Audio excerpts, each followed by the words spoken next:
Cada comunidad indígena tiene su propia cultura. El término indígena es definido por la RAE como originario del país de que se trata. Durante el periodo clásico se desarrollaron las culturas teotihuacana, zapoteca y maya. En esta etapa florecieron ciudades, hubo auge en el comercio y además comenzó el intercambio intelectual. Ya para el año 1000 después de Cristo al 1519 después de Cristo predominan las culturas tolteca, maya, mexica o azteca, mixteca y purépecha. Y es el periodo conocido como posclásico. Surgen grandes imperios, nuevas culturas y nuevas formas de gobierno. A principios del siglo XVI, los españoles llegan a América y provocan profundos cambios en los pueblos indígenas.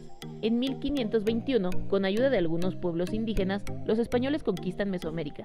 Sin embargo, los pueblos mixes en Oaxaca, huicoles en Jalisco y Zacatecas, mayas en el sur del país, principalmente Yucatán, y yaquis, al norte, se resistieron durante mucho tiempo. El alcance de los españoles y pueblos indígenas aliados fue más lento, pues los pueblos de Aridoamérica se resistieron con firmeza. En Mesoamérica, los españoles obligaron a los pueblos indígenas a trabajar para ellos y así acumular riqueza. A cambio, los dejarían vivir de sembrar maíz, y así lo aceptaron. La dominación española trajo cambios cruciales en la vida de los indígenas. Durante la época colonial, los españoles trajeron consigo grandes grupos de esclavos africanos que trabajaron en las minas y plantación de caña. También llegaron animales y plantas que no existían en México, como vacas, puercos, gallinas, chivos, caballos, burros y plantas como trigo y el arroz. Mientras que otras plantas americanas, como el maíz, el cacao y el tabaco, fueron llevadas a Europa y al resto del mundo. No obstante, los españoles también acarrearon enfermedades, bacterias y virus que junto con la guerra y la explotación provocaron la muerte de al menos 3/4 partes de la población indígena, de acuerdo a un estudio de la UNAM en 2019. Los españoles trajeron nuevas ideas y costumbres con la religión católica. A lo largo del periodo colonial, los pueblos indígenas cultivaron tierra, mientras que las ciudades eran gobernadas por españoles y sus descendientes, quienes trabajaban como sacerdotes, gobernantes, comerciantes, empresarios, intelectuales y otros oficios. Algunos indígenas aceptaron y aprendieron muchas de las nuevas ideas de los españoles, pero por otro lado siempre defendieron su cultura e identidad. Aceptaron la imposición de la religión católica, pero utilizaron los santos católicos como banderas y protectores de su propia identidad. Posteriormente, la independencia de México en el siglo XIX trajo muchos cambios para los pueblos indígenas y afromexicanos. Desde un principio, el poder quedó en manos de criollos y luego mestizos, que no tenían una cultura indígena. Los nuevos gobernadores quisieron desaparecer los pueblos indígenas con la creencia de que para formar un México fuerte y avanzado era necesario que todos hablaran español, por eso los indígenas fueron considerados como un obstáculo. Los gobiernos mexicanos quisieron integrarlos y los obligaron a hablar español y a olvidar sus culturas. Para lograrlo, les quitaron tierras, porque pensaron que la agricultura del maíz no ayudaba al progreso. Debían cultivar cosas nuevas, como café, azúcar o tabaco. Además, los obligaron a dejar sus comunidades para vivir con personas no indígenas, para que dejaran de estar aislados. Las comunidades indígenas no aceptaron el alejamiento del único mundo que conocían. Es por eso que a lo largo del siglo XIX hubo varias rebeliones indígenas, desde Sonora hasta Yucatán. Los gobiernos mexicanos combatieron a las más rebeldes, como los apaches de Chihuahua o los yaquis de Sonora. Desde la independencia, los pueblos indígenas combatieron al lado de otros mexicanos. Luchaban por tener los mismos derechos que los demás, como el derecho al voto, o a recuperar sus tierras de las que fueron despojados, o la educación, pero también querían que se respetaran sus culturas y su forma de vivir. Incluso, para lograr su objetivo, los indígenas se aliaron con otros campesinos mexicanos. En la Revolución, la división encabezada por Emiliano Zapata y su Ejército Liberador del Sur se integró por miles de indígenas, cuyo principal objetivo era la defensa de tierras y comunidades. Con esta lucha surgió la Constitución de 1917, que reconoció nuevamente el derecho de las comunidades a ser dueñas de sus tierras. Los gobiernos mantuvieron el objetivo de integrar a los indígenas, obligarlos a abandonar su cultura e identidad, así que desarrollaron una política que promovía el dejar de usar las lenguas indígenas, las formas de pensar y las costumbres de forma voluntaria. Se adaptaron a las nuevas realidades, sin embargo, han continuado defendiendo su cultura e identidad.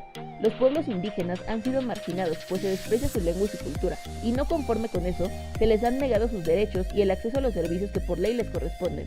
Desafortunadamente, en la actualidad, las regiones indígenas siguen siendo las más pobres del país. Entre el siglo XIX y XX, el auge del cine de oro mexicano comienza, y con ella pronto se hizo presente la representación indígena. Tal fue el caso de Yanitzio.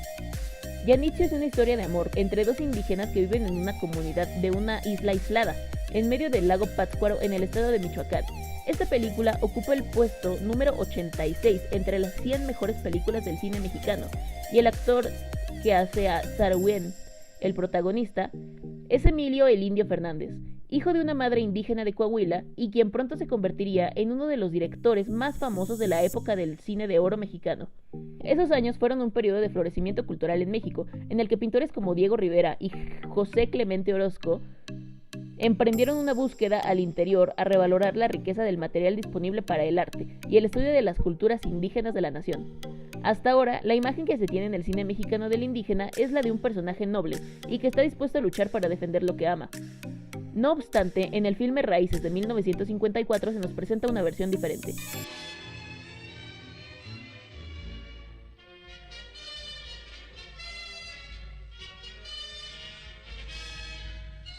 Se aprecia una crítica social a las condiciones de precariedad de los indígenas.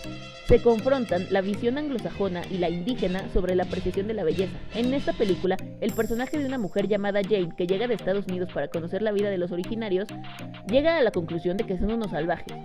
Y aunque al final de la película su idea de esto cambia, esta reduce la identidad de los indígenas a un arquetipo, donde presentan que poseen dificultad para hablar y aprender, y que carecen de comportamiento civilizado. A mí tampoco me gustan. Yo creo que ya más mejor me voy para mi casa.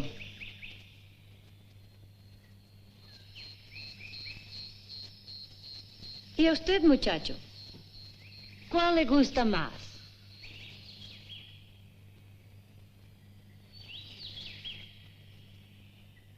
¿Quién sabe? Este estereotipo pronto se retomaría por clásicos de la época como Pedro Infante en la película de Tizoc de 1957. Si quiero más que a mis ojos, más que a mis ojos te quiero, pero quiero más a... O María Elena Velasco en su serie de películas de la India María. Considerando a los pueblos indígenas como una fuente de valores mexicanos, como dice Yasna Elena Aguilar, existe cierta apropiación cultural que forma parte del proceso de desindigenización, el cual consiste en apropiarse culturalmente, pero conservando ciertos elementos culturales.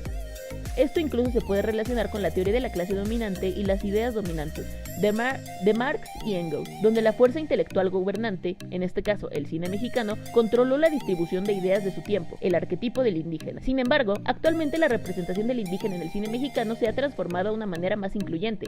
Tal es el caso de películas como Roma o Sueño en otro idioma, que muestran la problemática del indígena retratándola con experiencias, ayudando a que la representación del indígena no sea enteramente estereotípica.